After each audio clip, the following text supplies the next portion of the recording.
FCC Commissioner Ana Gomez, thanks so much for being here on New Mexico in Focus. Thank you for having me. One area that the FCC is responsible for that the general public might not realize is making sure that incarcerated people can make phone calls and video calls to loved ones, friends outside of prison. Just this summer, your agency issued a cap on the cost for those calls. Can you explain what was happening before that cap was instituted? Yeah, I'm very pleased that the agency was able to take action to reduce the costs of for incarcerated persons and their families to be able to communicate.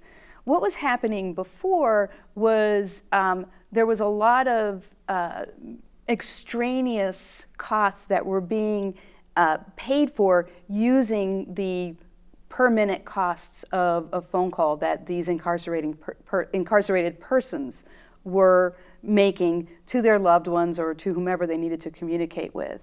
And what we did was we required the prisons to not charge these extraneous costs so that the families and the incarcerated people would in fact have reasonable rates when they had to make their calls. Connectivity is so important. It's important for your mental health. It's important for ensuring that there's access to opportunities for these incarcerated people. So that's why what we did was so important. Okay. Robocalls, that is something that people definitely are familiar with, frustrated with in some cases. What types of robocalls are you seeing most often right now, and what's your agency doing to either slow them down or stop them altogether? So our agency has been really focused on addressing the scourge of robocalls and robotexts, unwanted robocalls and robotexts. It is the #1 consumer complaint that we get at the FCC. And so we have taken a lot of action over the years to try to address this problem. For example, we require the carriers not to pass on robocalls and robotexts if they are from illegitimate means. We also prohibit, for example, the use of artificial intelligence to mask or to duplicate a voice because we have a law, the Telephone Consumer Protection Act, that prohibits that. And so we have done that. So we've taken a variety of actions to try to address both where the calls are coming from as well as the activities of sending these robocalls and robotexts without consumers' consent. Why do we get so many of these calls still? What does enforcement look like? It's a very difficult issue because the people who are the perpetrators of these robocalls and robotexts are constantly adjusting in order to get around whatever rules and requirements we might have been put in place. A lot of them come from overseas, so it's hard for us to stop them where they begin. But little by little, we've been able to address these individual issues and to come up with ways in conjunction with industry to be able to trace and to capture these calls before they actually reach consumers. But it's a constant issue. Another thing that we have done is we're partnering with attorneys general throughout the United States in order to be able to go out after the fraudsters that are trying to scam consumers through robocalls and robotexts. Okay. Truth in political advertising. It's election season, of course, and that means we're getting bombarded with robocalls, robotexts, mailers, you name it. But what other attempts at deception are out there that voters should be aware of? I think it's really important that voters and viewers of any kind, both of traditional media and social media, stop and think about what it is that they are hearing so that they can discern what is actually a trustworthy voice and what they are hearing is not mis or disinformation. One of the actions that we recently took is we've initiated a proceeding to look at whether to require political advertisements to include a disclosure if they use generative artificial intelligence in order to create a person or a voice. It's simply to make sure that voters know that what they are looking at is not necessarily something that's organic. Okay. Similar to the robocalls question earlier, what does enforcement look like in political advertising? If someone were to post a deepfake video of a candidate on a social media site, who's responsible for either flagging that or taking it down?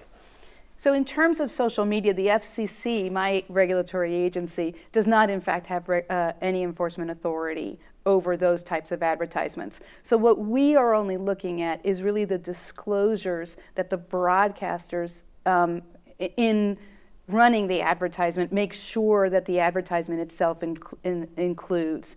And so it's really more about the broadcasters than it is about the ones that are generating the actual content. So if there is some sort of deceptive the political advertisement that people are seeing, how does your agency adjust, as you were mentioning earlier with the robocalls, to these changes so that there aren't loopholes where certain bad actors could try to influence people? Yeah. So we see all sorts of different types of campaigns in order to send misinformation or disinformation through any media. And in talking about what is our jurisdiction, one thing that I should make very clear is that under the First Amendment, we do not regulate or tell broadcasters or producers of any kind what exactly they can put into their broadcasts. You don't want regulators meddling with content. It's the fundamental of our democracy is to uphold the First Amendment. So all we are doing is making sure that we have transparency for the viewer so that the viewer can discern from themselves, all right, this is something that's trustworthy, or this is something I need to second guess, and let me go look and see if there are other trusted sources that will tell me whether this information is correct or is not correct.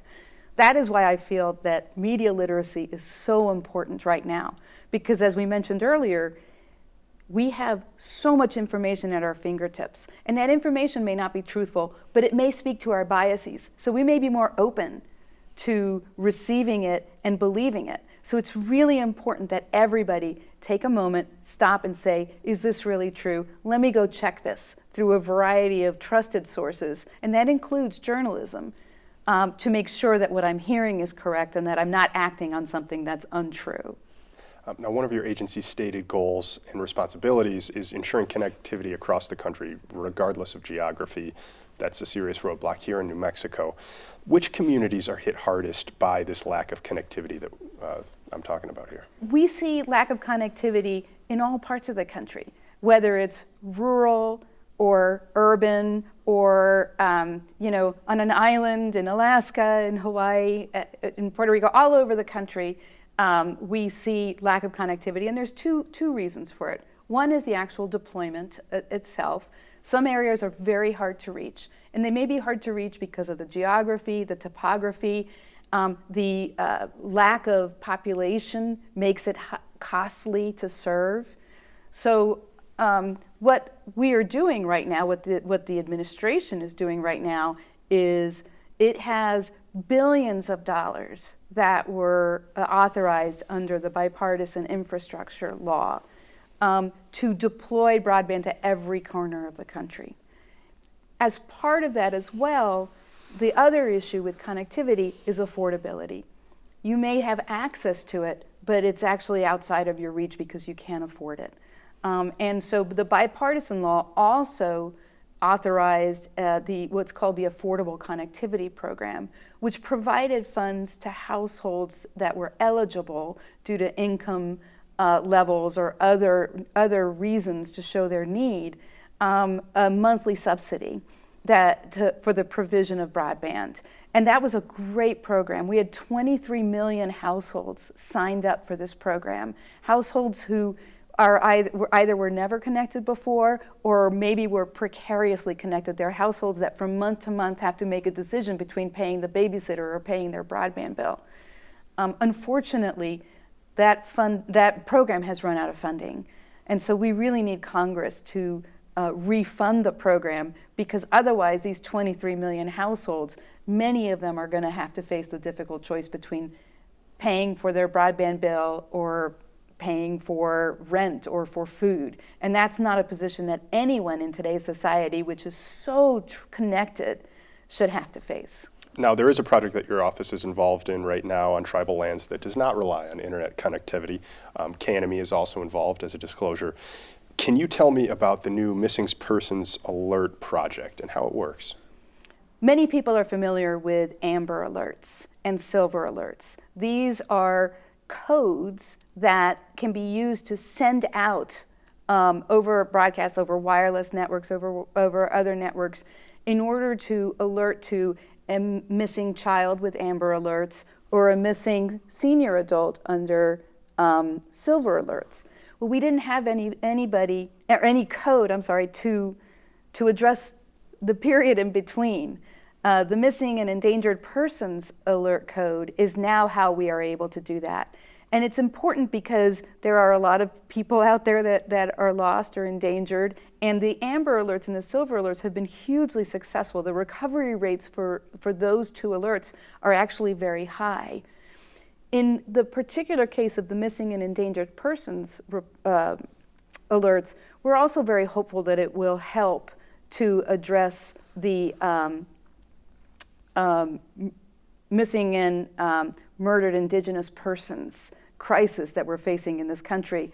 Indigenous persons have much higher rates of abuse, of death, of missing than white citizens. And so it's something that we'd really like to center some attention on, and so we're hopeful that this alert code will help with that.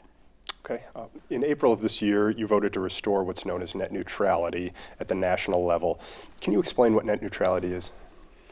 Yeah, net neutrality is a little bit of a misnomer, and I'll tell you why. Okay. What the Commission has done it has adopted a framework for ensuring that broadband providers provide access to the internet in a free and an unfettered way. Under the prior lack of a regulatory regime at all, we had no method for protecting consumers of broadband services. So what this does is it enables us to protect consumers. It enables us to make sure that these gateway providers to the internet can't use that power of being a gateway in order to control what consumers can do with the internet. Media ownership. The FCC has some authority in that arena, radio, TV, and print. What are the current rules as far as how many publications and stations can fall under one ownership group in terms of market to market, but also nationally? Yes, we do have rules that limit whether one particular owner can own too much of a particular market. It differs by the size of the market. But the fundamental issue is we want to ensure that there's a diversity of voices in every market. And nationally, you can't have, for example, a merger between the major networks like CBS, NBC, ABC, Fox. Those are the current rules. Okay, one follow-up on that. Do those rules change, and what informs the decision to change the rules? So the Commission does, from time to time, look at these rules to make sure that we don't need to change them to take into account any changes in the market. And what does inform those decisions is what's the state of the particular markets at issue or the markets generally. Why do we have these rules? We have these rules because it's so important to protect diversity and localism in local media. Local media providers provide such an important service to their communities. That is where consumers go to learn about what's happening in their particular communities. It's where they go if there's a natural disaster and they need to know how to help themselves. It's where they go after the natural disaster. It's where they go for civic engagement. So it's really very important that we continue to have that local media presence in every market. FCC Commissioner Ana Gomez, thank you so much for being here on New Mexico in Focus. Thank you.